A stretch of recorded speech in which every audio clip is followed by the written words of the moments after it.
हाँ जी, good morning. उम्मीद करते हैं आप बढ़िया होंगे, अपनी तैयारी को लगातार बेहतर तरीके से कर रहे होंगे।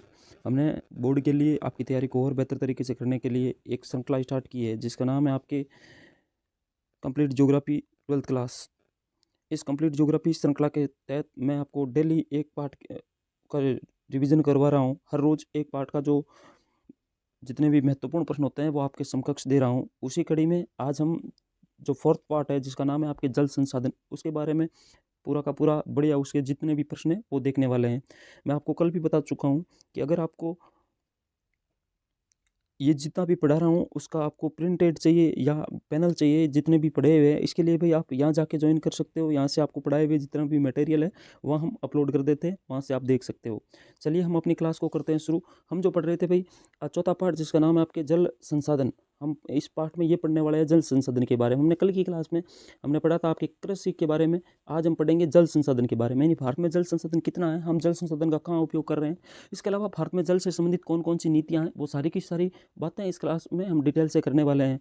तो चलिए हम अपनी क्लास को करते हैं शुरू। जो पहला पार्ट है, पहला जो प्रश्न है वो होगा आपके, किस राज्य ने घरों में जल संग्रहण की संरचना को आवश्यक बना दिया है। यानी भारत का कौन सा राज्य है जिसने जल संग्रहण की संरचना को बनाना आवश्यक कर दिया है। तो उसका भाई जो आपके उत्तर है वो होगा तमिलनाडु राज्य। तमिलनाडु राज्य ने यह आवश्यक कर दिया है कि अगर आप कोई इमारत बना रहे हो तो इमारत के पास में जल संग्रहण के लिए कोई ना कोई संरचना होनी चाहिए। तो ये प्रश्न आपके एबीसीडी में पूछा जा सकता है। दूसरा जो क्वेश्चन है वो है भाई आपके, किस राज्य ने जल संग्रहण कुंड या टांका कहा जाता है। यानी किस राज्य में जल संग्रहण के जो भी संरचनाएं होती है उनको कुंड या टांका कहा जाता है। तो आपको उत्तर होना चाहिए राजस्थान। या यहाँ से प्रश्न आ जाए कि किस राज्य में जल संग्रहण की संरचना को राजस्थान में क्या कहा जाता है, तो राजस्थान में आपको पूछे कि जल संग्रहण की संरचना को क्या कहा जाता है, आपका जवाब होना चाहिए कुंड या टांका। यानी घुमा फिरा के कैसे भी पूछे, आपका उत्तर एकदम एक्यूरेट कंप्लीट होना चाहिए। इसके बाद अगला है, प्रदूषण एवं निवारक और नियंत्रण संबंधी अधिनियम, जल अधिनियम कब पारित किया गया। ये तीन अधिनियम अपने सिलेबस में भाई, एक है प्रदूषण एवं निवारक नियंत्रण अधिनियम 1974, एक है आपके पर्यावरण सुरक्षा अधिनियम 1986 और एक जल उपकर अधिनियम है वो है 1977। याद रखना, जल उपकर अधिनियम पूछे तब आपका जवाब होना चाहिए 1977। इसके अलावा प्रदूषण निवारक नियंत्रण पूछे तो 1974, पर्यावरण सुरक्षा अधिनियम पूछे तो कब होगा आपके 1986। ये इस किताब में, इस पार्ट में आपके तीन अधिनियम है जिसके तहत भारत में जल संरक्षण को बढ़ावा देने के लिए कुछ ना कुछ भारत सरकार द्वारा किया गया है। तो यहाँ 3-4 प्रश्न हो गए इस स्लाइड में। यानी कौन से राज्य ने जल संग्रहण को आवश्यक बना दिया है, संरचना बनाना, तमिलनाडु। राजस्थान में जल संग्रहण के लिए कुंड या टांका होता है। 1974 में पर्यावरण प्रदूषण व निवारक जल अधिनियम आया था आपके। और आपके अगला है वो आपके पर्यावरण सुरक्षा अधिनियम 1986। चलिए हम अगली स्लाइड पे देखते हैं कि क्या है अगली स्लाइड पे। अगला है भाई आपके कि भारत में 4 बहुउद्देशीय नदी घाटी परियोजनाओं के बारे में बताइए। यानी भारत की 4 बहुउद्देशीय नदी घाटी परियोजनाओं का नाम बताना है।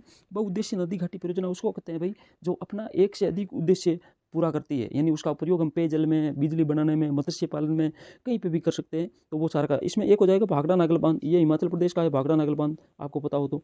इसके अलावा एक है दामोदर नदी घाटी परियोजना। ये दामोदर नदी घाटी परियोजना है ना, वो बंगाल में है। और इसने बंगाल के शोक कहे जाने वाले दामोदर नदी पर इसके ऊपर बांध बनाया गया है, जिसके कारण बंगाल में बाढ़ को काफ़ी हद तक नियंत्रित किया गया है। एक है हीराकुंड बांध, आपको पता होगा हीराकुंड बांध आपके महानदी पर है और उड़ीसा में बना हुआ है हीराकुंड बांध। इसके अलावा एक है इंदिरा गांधी परियोजना। ये पश्चिमी राजस्थान के लिए बड़ी महत्वपूर्ण है, पश्चिमी राजस्थान की जीवन रेखा इंदिरा गांधी परियोजना। तो ये आपके 4 बहुउद्देशीय परियोजना हो जाएगी, भाखड़ा नागल, दामोदर, हीराकुंड और आपके इंदिरा गांधी परियोजना। अगला है वो है आपके, भारत सरकार ने जल क्रांति अभियान कब प्रारंभ किया, इसका उद्देश्य बताओ। यानी भारत सरकार ने जल क्रांति अभियान कब प्रारंभ किया था, इसका आपको उद्देश्य बताना है। तो जल क्रांति अभियान शुरू हुआ है वो हुआ 2015-16 में, 2015-16। जल उपकर अधिनियम पूछे तो 1977, प्रदूषण नियंत्रण अधिनियम पूछे तो 1974 और आपके पर्यावरण सुरक्षा अधिनियम पूछे तो 1986। और एक यहाँ है भारत सरकार द्वारा जल क्रांति अभियान 2015-16। इसका मुख्य उद्देश्य है देश के प्रति व्यक्ति जल की उपलब्धता सुनिश्चित करना। यानी देश में जितने भी व्यक्ति है हर एक व्यक्ति तक जल को उपलब्ध करवाना। इसके अलावा इसकी कुछ गतिविधियां हैं कि हर एक राज्य में, एक जिले में जल ग्राम बनाए जाएंगे, मॉडल कमांड क्षेत्र की पहचान की जाएगी और जल प्रदूषण को कम करने का प्रयास किया जाएगा। यानी इसमें कुछ ऐसे गतिविधियां की जाएगी। तो यह है आपके जल क्रांति अभियान। जल क्रांति अभियान की शुरुआत पूछे तो 2015-16। इसका मुख्य उद्देश्य देश के प्रति व्यक्ति तक जल की उपलब्धता और इसमें कुछ गतिविधियां जो मैंने आपको यहाँ नोट करवा दी है। अगला जो है वो है अभी आपकी दिल्ली से इटावा के बीच कौन सी नदी सर्वाधिक प्रदूषित है, यानी कौन सी नदी है जो दिल्ली से लेकर इटावा तक सबसे ज़्यादा प्रदूषित है। तो मोस्टली इसका उत्तर गंगा करके आते हैं बच्चे, लेकिन भाई गंगा नहीं करना है, इसका उत्तर करना आपको यमुना। कानपुर से वाराणसी के बीच पूछे ना तो वो हो जाएगी गंगा, यानी कानपुर से वाराणसी के बीच सबसे ज़्यादा प्रदूषित नदी कौन सी है, तो आपका जवाब होना चाहिए गंगा। और दिल्ली से इटावा के बीच पूछे तो आपका जवाब होना चाहिए यमुना। आगे है देश की 2 सर्वाधिक प्रदूषित नदियों के नाम बताओ, यानी सबसे ज़्यादा 2 प्रदूषित नदियाँ देश में कौन सी है, तो इसका जवाब होगा आपके गंगा और यमुना। यानी देश में सबसे ज़्यादा प्रदूषित नदियों में एक तो है गंगा और एक का नाम है आपके यमुना। इसके बाद अगला है वो है आपके भूमजल किसके सेक केंद्रण के कारण प्रदूषित हो रहा है, यानी भूमजल प्रदूषण का मुख्य सेक केंद्रण कौन है, तो आपके हो जाएगा फ्लोराइड, जो राजस्थान में फ्लोराइड बहुत ज़्यादा मात्रा में है। इसके अलावा नाइट्रेट्स, ये आपकी बिहार साइड में सांख्या वगैरह है, तो ये फ्लोराइड और नाइट्रेट्स के कारण हमारा भूमजल, भूमजल आप समझते होंगे भाई, जो भूमि के अंदर का जल है ना उसको बोलते हैं भूमजल, ये भी लगातार प्रदूषित हो रहा है। इसके बाद अगला क्वेश्चन है आपके कि धरातलीय जल के 3 प्रमुख स्रोत बताओ, यानी धरातलीय जल के 3 प्रमुख स्रोत बताना है जहाँ से धरातलीय जल हम प्राप्त कर सकते हैं। तो नदियाँ, झीलें, तालाब, नदियाँ, झीलें और कौन सी हो जाएगी, तालाब, यहाँ से हम धरातलीय जल को प्राप्त कर सकते हैं। ये इसके प्रमुख 3 स्रोत हो जाएंगे। अगला है वो आपके भारत में लैंगून तथा पच्चीय जल कहाँ से प्राप्त किया जाता है, इसके 2 उपयोग बताओ आपके कि भारत में लैंगून जल को आप कहाँ से प्राप्त करते हो या पच्चीय जल। ये लैंगून जल क्या होता है, यानी भाई लैंगून झीलें होती है जिसको हम कयाल भी बोलते हैं, या आपके जो तटीय इलाकों के पास होते हैं इनको लैंगून झीलें बोलते हैं। ये जल हमें कहाँ से प्राप्त होता है और इसके उपयोग बताने हैं, तो देखते हैं क्या उपयोग है। तो केरल, उड़ीसा और पश्चिम बंगाल, आपको पता होगा ये तीनों राज्य तटीय राज्य है, केरल, उड़ीसा और पश्चिम बंगाल, यहाँ से हम लैंगून, यानी यहाँ हमें लैंगून देखने को मिलता है। जैसे चिल्का झील एक लैंगून का उदाहरण है मोटे तौर पे। इसका जल का उपयोग देख लो, इसके जल का उपयोग मछली पालन में, चावल की कुछ किस्मों और नारियल की सिंचाई में करते हैं।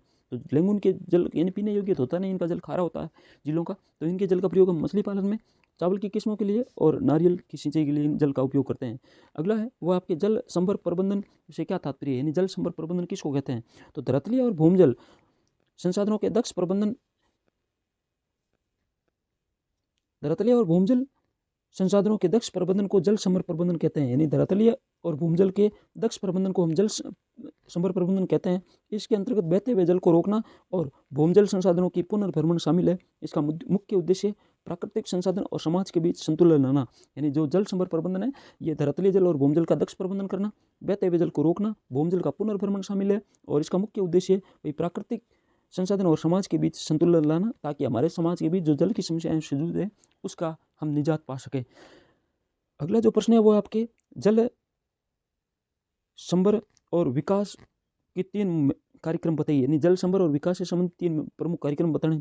तो हरियाली कार्यक्रम है, ये आपके केंद्र सरकार द्वारा चलाया जा रहा है। नीरू मीरू कार्यक्रम जल और आप, ये आंध्र प्रदेश द्वारा चलाया जा रहा है। और अरावरी पानी संसद, ये आपके राजस्थान से, यानी 3 कार्यक्रम है भाई आपके जल संभर प्रबंधन से। जल संभर प्रबंधन का देखो अर्थ यहाँ लिखा हुआ है कि धरातलीय और भूमजल का दक्ष प्रबंधन करना। इसके लिए सरकार ने 3 कार्यक्रम चलाए हैं। एक तो हरियाली है, हरियाली ऐसे नहीं है हरियाली पूछे कि आपके श्रावण में होने वाली चारों और घास फूस की हरी हरी घास को हम हरियाली कहते हैं, ऐसा कुछ नहीं है। हरियाली जल संभर प्रबंधन से संबंधित कार्यक्रम है और इसको केंद्र सरकार शुरू कर रखा है।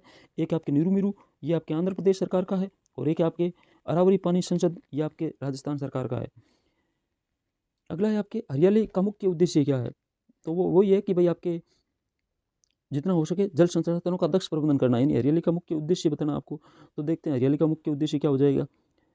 हरियाली केंद्र सरकार द्वारा चलाई गई जल संभर और विकास परियोजना है। मैं अभी बता चुका हूँ कि हरियाली किसके द्वारा, केंद्र सरकार द्वारा, जिसका उद्देश्य जल संरक्षण, लोगों को पीने का पानी, सिंचाई, मछली पालन, वन रोपण आदि के लिए जल उपलब्ध करवाना। और ये जल संभर प्रबंधन से संबंधित है। ये भी पूछे कि हरियाली कार्यक्रम किससे संबंधित है, आपका जवाब होना चाहिए जल संभर प्रबंधन से संबंधित है। अगला जो है वो है आपके वर्षा जल संग्रहण क्या है और इसके 3 लाभ बताइए। तो ये तो बहुत ईजी प्रश्न है कि वर्षा जल संग्रहण, वर्षा के जल के उपयोग के लिए वर्षा के जल को रोकना और एकत्रित करना वर्षा जल संग्रहण है। और इसके लाभ देख लो भाई, इससे पानी की उपलब्धता बढ़ेगी, भूमिगत जल स्तर नीचे होने से रुकेगा। इसके अलावा मृदा अपरदन और बाढ़ को हम रोक सकते हैं, यानी पानी की उपलब्धता बढ़ेगी, भूमिगत जो जल है उसको नीचा होने से हम रोकेंगे। और आपके अगला है वो आपके मृदा अपरदन और बाढ़ को हम क्या करेंगे भी आपके रोकेंगे। आगे है कि जल का पुनः चक्रण व पुनः उपयोग क्यों आवश्यक है, यानी जल का पुनः चक्रण और पुनः उपयोग हमें क्यों करना चाहिए, इसके क्या लाभ है। तो इसका उत्तर ये हो जाएगा भाई कि इसके द्वारा, यानी जल का पुनः चक्रण और पुनः उपयोग के द्वारा, इसके द्वारा जल की उपलब्धता को सुधारा जा सकता है।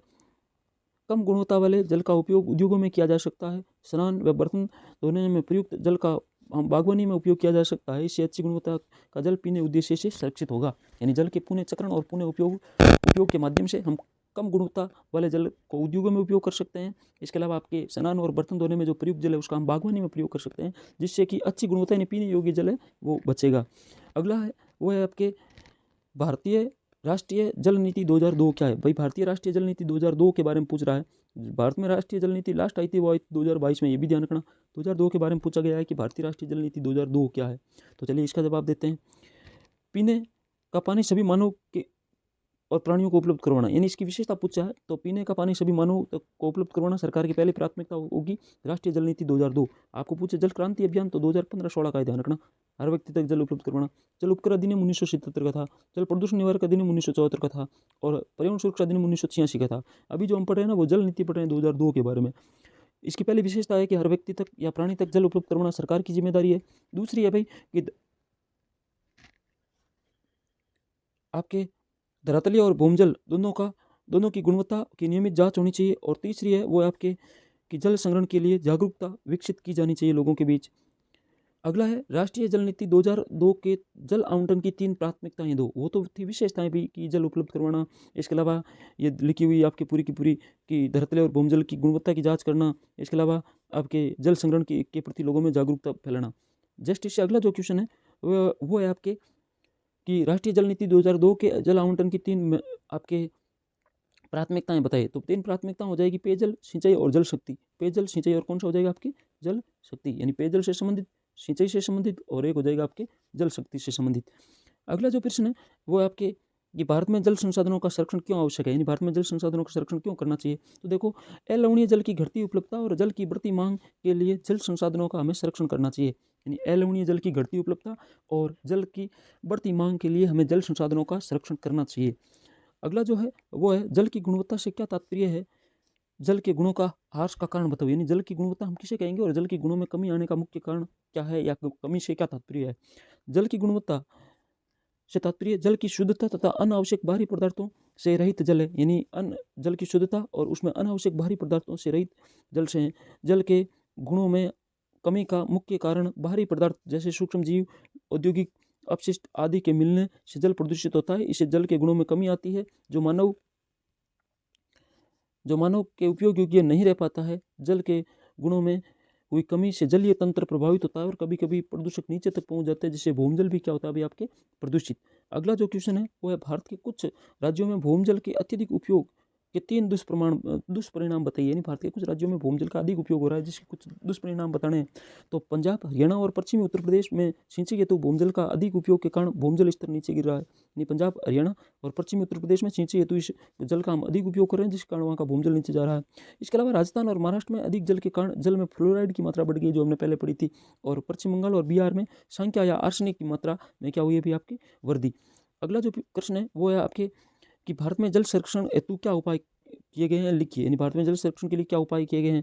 तो जल संरक्षण हेतु आपके भारत में क्या क्या उपाय है। तो जल संरक्षण हेतु जल बचत तकनीक एवं विधियों का विकास के साथ साथ जल प्रदूषण से बचाव के भी प्रयास किए जाने चाहिए। इस हेतु जल संभर विकास, वर्षा जल संग्रहण, जल की पुनः चक्रण, पुनः उपयोग एवं लंबे समय तक जल की आपूर्ति के लिए जल के संयुक्त उपयोग को प्रोत्साहित किया जाना चाहिए, यानी जिससे कि हम जल संरक्षण कर पाएंगे। इसके बाद अगले कुछ महत्वपूर्ण जितने भी है वो रिक्तस्थान है कि जल एक चक्रीय संसाधन है। तो ये चक्रीय संसाधन आपको रिक्तस्थान में पूछा जा सकता है। पृथ्वी पर प्रचुर मात्रा में, पृथ्वी पर लगभग 71% मात्रा में जल पाया जाता है, लेकिन वो सारा का सारा पीने योग्य नहीं है। पीने योग्य लेवल केवल 3% है।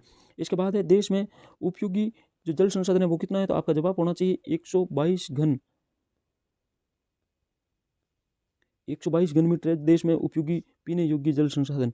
अगला है धरातलीय जल का केवल लगभग 690 घन जल का ही हम उपयोग कर सकते हैं। धरातलीय व भूमजल का सबसे अधिक उपयोग कृषि में होता है। ये तो कृषि पूछ सकते हैं कि धरातलीय और भूमजल का सबसे अधिक उपयोग कहाँ हो रहा है। तो आपका जवाब देना चाहिए कृषि में सबसे ज़्यादा इनका आप उपयोग कर रहे हैं। अगला है वो मात्र 2-3 लेने और है भाई कि कृषि जल का उपयोग मुख्य रूप से सिंचाई में होता है। कृषि में भी जल का उपयोग कहाँ होता है। तो आपको जवाब होना चाहिए कृषि में जल का उपयोग मुख्य तौर पर सिंचाई में होता है। फिर है जल की व्यवस्था बहुफसलीकरण को संभव बनाती है। ये भी रिक्तस्थान बहुत बार पूछ ली गई है कि जल की व्यवस्था किसको संभव बनाती है, बहुफसलीकरण को। फिर अगला है जैव और जैवाणिक संदूषण नदियों के प्रदूषण का मुख्य स्रोत है। यानी नदियों के प्रदूषण का मुख्य स्रोत क्या है, जैव और उसमें जो जैवाणिक स्रोत है वो मिलने के कारण जब प्रदूषण है वो मिलने के कारण नदियाँ क्या होती है आपके प्रदूषित। तो ये थी आज की क्लास। मुझे उम्मीद है कि आपको ये बेहतर लगी होगी। भले ही हमने ये जो श्रृंखला स्टार्ट कर दी है, इसको 2 बच्चे देके 5 बच्चे देके हम इसको कंप्लीट करवाएंगे, फिर कोई आगे की तैयारी के बारे में सोचेंगे। हम कल फिर मिलेंगे एक नए वीडियो के साथ। तब तक के लिए धन्यवाद। जय हिंद।